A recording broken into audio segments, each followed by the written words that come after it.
Hello everyone, welcome back to our YouTube channel. So நம்ம இன்னைக்கு என்ன பார்க்க போகிறோம் அப்படின்னா, ஆஃப்டர்நூன் அண்ட் நைட் ரொட்டீன் வந்து பார்க்கலாம். நீங்கள் யாராவது ஃபர்ஸ்ட் டைம் என்னோட யூடியூப் சேனலில் பார்க்குறீங்க அப்படின்னா மறக்காமல் சப்ஸ்கிரைப் பண்ணிவிட்டு பாருங்கள். அப்படியே கூடவே இருக்க பெல் ஐக்கானையும் கிளிக் பண்ணிக்கோங்க.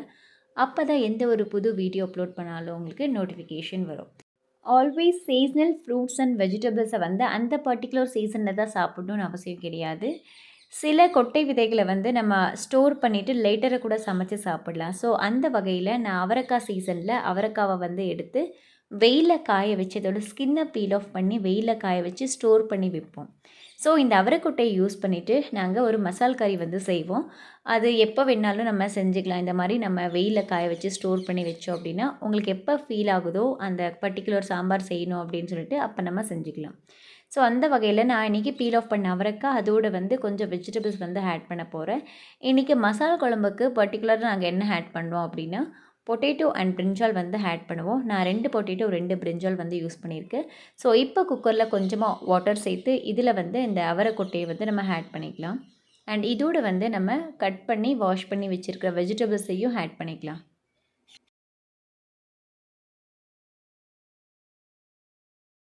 ஸோ வெஜிடபிள்ஸ் எல்லாம் ஆட் பண்ணதுக்கப்புறம் நம்ம லிட்டை க்ளோஸ் பண்ணி ஜஸ்ட் 1 விசில் வந்து போதும். ஏன் அப்படின்னா இது ஆல்ரெடி ஸ்கின்னை பீல் ஆஃப் பண்ணியிருக்கோம்.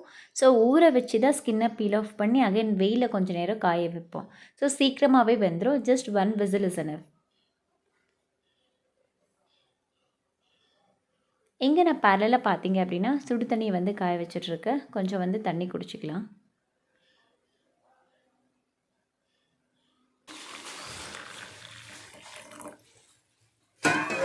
நெக்ஸ்ட்டு வந்து இந்த அவரைக்காய் கறி செய்கிறதுக்கு நான் மசாலுக்கு தேவையான இந்த இன்க்ரீடியன்ட்ஸ் எல்லாமே வந்து எடுத்திருக்கேன். ஸோ என்னென்ன இன்க்ரீடியன்ட் வந்து நம்ம ஆட் பண்ணோம் அப்படின்றத வந்து நான் லேட்டராக காட்டுறேன். ஸோ இப்போ வந்து நம்ம ஆனியன்லாம் ஃப்ரை பண்ணிக்கலாம். ஸோ கேஸை வந்து பற்ற வச்சுக்கோங்க. கேஸை பற்ற வச்சதுக்கப்புறம் நம்ம நெக்ஸ்ட்டு வந்து இதில் வெசல் வந்து ப்ளேஸ் பண்ணலாம். இதில் வந்து கொஞ்சமாக ஆயில் வந்து ஆட் பண்ணிக்கோங்க. ஒரு 2 ஸ்பூன் ஆயில் ஆட் பண்ணாலே போதும். ஆட் பண்ணதுக்கப்புறம் நம்ம ஆல்ரெடி கட் பண்ணி வச்சுருக்க ஒரு 2 ஆனியன் வந்து ஸ்மால் சைஸ் ஆனியன் வந்து ஒரு 2 நான் ஆட் பண்ணிகிட்ருக்கேன். ஸோ இது வந்து பார்ஷியலாக ஃப்ரை ஆகட்டும். நம்ம சிக்கன் கறி செய்கிறதுக்கு ஃப்ரை பண்ணுவோம் இல்லையா, அந்தளவுக்கு ஃப்ரை ஆனாலே போதும். ஸோ இதோட வந்து நம்ம ஒரு டொமேட்டோ வந்து ஆட் பண்ணிக்கலாம். ஸோ அதனால் இந்த டொமேட்டோ வந்து நான் கட் பண்ணிகிட்ருக்கேன்.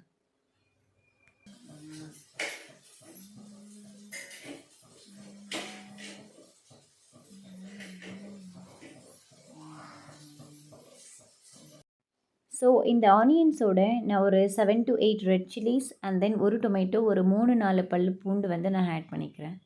ஸோ இதில் வந்து நான் ஜிஞ்சரும் ஆட் பண்ணியிருக்கேன். அந்த கிளிப் வந்து மிஸ் ஆகிருக்கு. நீங்கள் ஒரு 1 inch ஜிஞ்சர் வந்து ஆட் பண்ணிக்கோங்க. இப்போ வந்து நம்ம பிளெண்ட் பண்ணுறதுக்காக ஒரு 1/2 கப் கோகோனட் வந்து நான் யூஸ் பண்ணியிருக்கேன். அதோடு வந்து நம்ம ஃப்ரை பண்ணி வச்ச இந்த எல்லா இன்க்ரீடியண்ட்டையும் நம்ம சேர்த்துக்கலாம்.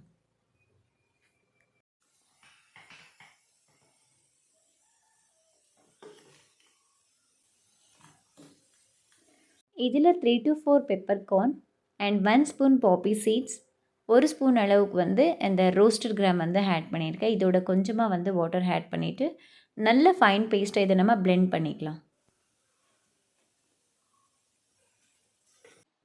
இதோட 2 ஸ்பூன் தனியா powder, 1 spoon garam masala,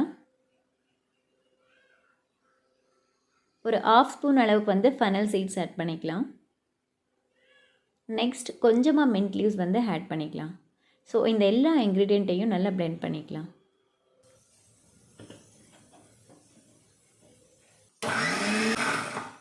so நம்மளுடைய மசாலா எல்லாமே ரெடியாக இருக்குது. ஸோ இந்த மசால் வந்து நம்ம ஆல்ரெடி பாயில் பண்ணி வச்சுருக்கோம் இல்லையா, அந்த தாலோட வந்து ஆட் பண்ணிக்கலாம்.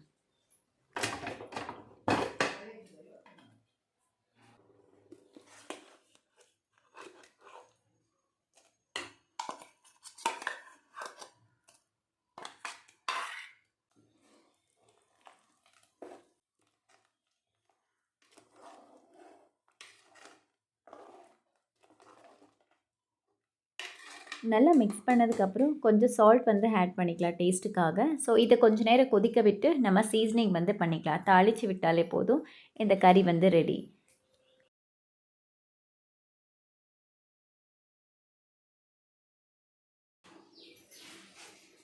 நெக்ஸ்ட்டு நம்ம என்ன செய்ய போகிறோம் அப்படின்னா ஸ்வீட் போலி வந்து ரெடி பண்ண போகிறோம். ஸோ ப்ரீவியஸ் வீடியோவில் நான் சொல்கிற மாதிரி நிறைய கோகோனட் வந்து மீதி இருந்தது. ஸோ அதை நம்ம கட் பண்ணிவிட்டு அந்த கோகோனட் யூஸ் பண்ணி இன்றைக்கி கோகோனட் போலி வந்து செய்ய போகிறோம். ஸோ அதனால் இந்த மைதா பாக்கெட் கொண்டு வரதுக்காக நான் போனேன்.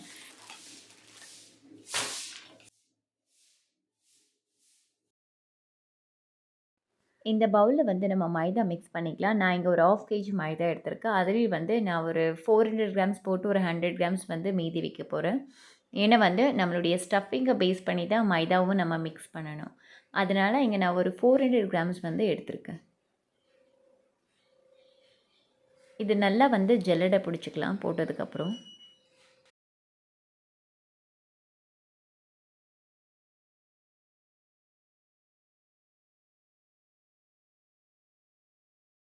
கம்ப்ளீட்டாக இந்த மாவு வந்து நம்ம சீவ் பண்ணதுக்கப்புறம் இதில் கொஞ்சமாக turmeric powder and then pinch of salt add பண்ணிவிட்டு லைட்டாக வாட்டர் ஆட் பண்ணிவிட்டு மிக்ஸ் பண்ணிக்கோங்க. வாட்டர் வந்து அட் எ டைம் ஆட் பண்ணக்கூடாது.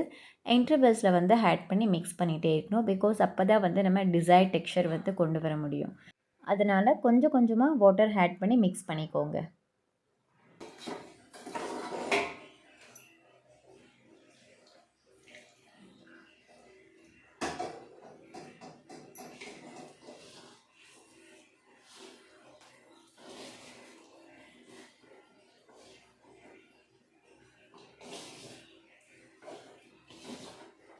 இது நல்லா மிக்ஸ் பண்ணதுக்கப்புறம் கொஞ்சமாக ஆயில் ஆட் பண்ணிவிட்டு நல்லா மிக்ஸ் பண்ணிகிட்டே இருங்க. பிகாஸ் ஆயில் வந்து இதுக்கும் நல்லா தேவைப்படும். நம்ம பரோட்டா மாவை எப்படி பிசைவோமோ அதே மாதிரி தான் இந்த மாவும் பிசையணும்.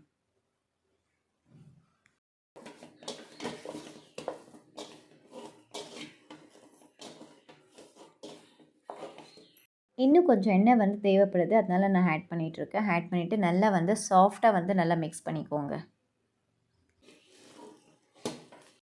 ஆயிலும் அதே மாதிரி தான் கொஞ்சம் கொஞ்சமாக ஆட் பண்ணிவிட்டு வந்து மிக்ஸ் பண்ணணும். அப்போ தான் ஈவனாக எல்லா பிளேசஸ்லேயும் வந்து இது ஸ்ப்ரெட் ஆகும். அண்ட் உங்களுக்கு சாஃப்டாக வேணும் அப்படின்னா எண்ணெய் வந்து இதுக்கு ஆட் பண்ணிக்கணும்.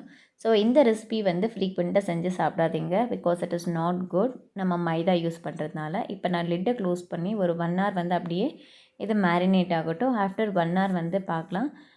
நான் இங்கே நல்லாவே வந்து சாஃப்டாக இருக்குது. டச் பண்ணி காட்டுற பாருங்கள். ரொம்ப சாஃப்டாக இருக்குது. நான் அந்த ஸ்டஃபிங்கை வந்து ஃபஸ்ட்டு உருண்டையாக வந்து பண்ணி வச்சுட்டேன். அப்போ தான் ஈஸியாக ஒப்பட்டு செய்கிறதுக்கு வந்து நல்லாயிருக்கும்னு சொல்லிவிட்டு ஸ்டஃபிங்கை வந்து ஃபஸ்ட்டு நான் செஞ்சுட்டு உருண்டையாக நெக்ஸ்ட்டு வந்து இதில் வச்சு நல்லா தட்டிட்டு ஒப்பட்டு வந்து நான் செஞ்சேன். ஸோ நம்மளுடைய ஸ்வீட் போலி வந்து ரெடியாக இருக்குது. ஆக்சுவலி இட் இஸ் கோகோனட் போலி. எல்லாமே வந்து ரெடி ஆயாச்சு. நான் இங்கே கோகோனட் போலி வந்து 400 கிராம்ஸ் தான் செஞ்சுருக்கேன். ஸோ நியர்லி வந்து ஒரு 25 to 30 போலிஸ் வந்து ஆயிருக்கு. ஸோ இந்த கோகோனட் போலி வந்து கொஞ்ச நாளைக்கு வந்து ஸ்டோர் பண்ணலாம். அட்லீஸ்ட் வந்து ஃப்ரிட்ஜில் ஸ்டோர் பண்ணாலும் மினிமம் ஒரு 1 வீக் வந்து இருக்கும். ஸோ எல்லா போலியும் வந்து நம்ம ரெடி பண்ணியாச்சு. இப்போ வந்து சம்மர் சீசன் அப்படின்றதுனால நிறைய வெயில் ஸ்டார்ட் ஆயிடுச்சு ஆல்ரெடி. சம்மர் சீசனில் வந்து வாட்டர் மில்லன் அங்கங்கே விற்றுட்ருப்பாங்க. ஸோ அதனால் வந்து நாங்களும் வாங்கிட்டு வந்தோம். பிகாஸ் இதில் ஆல்ரெடி நிறைய வாட்டர் கண்டென்ட் இருக்கும். ஜூஸ் பண்ணி கூட சாப்பிடலாம், இல்லைன்னா அப்படியே வந்து கட் பண்ணி கூட சாப்பிடலாம். நான் ஜூஸ் பண்ணலான்னு தான் நினச்சேன். பட் ஜூஸ் பண்ண அகைன் வந்து அந்த வெசல்ஸை நம்ம அகைன் வாஷ் பண்ணணும். ஆல்ரெடி நிறைய வெசலாக இருந்தது வீட்டிலன்னு சொல்லிட்டு அப்படியே கட் பண்ணி சாப்பிட்டுக்கலான்னு சொல்லி நான் இங்கே கட் பண்ணிகிட்ருக்கேன்.